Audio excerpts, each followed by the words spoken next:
Welcome to the stop motion tutorial. Stop motion is a series of pictures played together to create a film.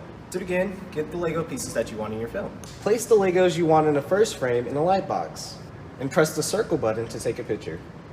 To remove the clip, press down on the thumbnail, and then press the red trash can button, deleting it. Adjust the Lego slightly and take another picture, continuing this pattern until when played, the Legos perform in action.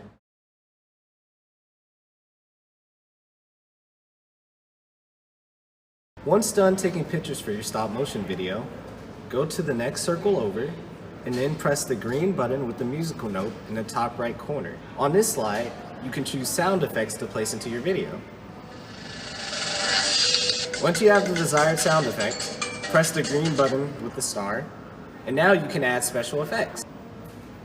Once you have the desired special effects that you would like, press the green button again, and now you can add sound effects and stickers. When finally finished, press the green check mark.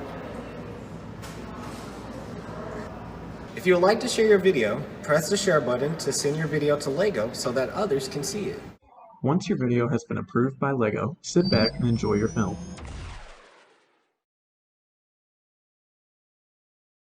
If you have any further questions, feel free to ask the staff member. Thanks for watching.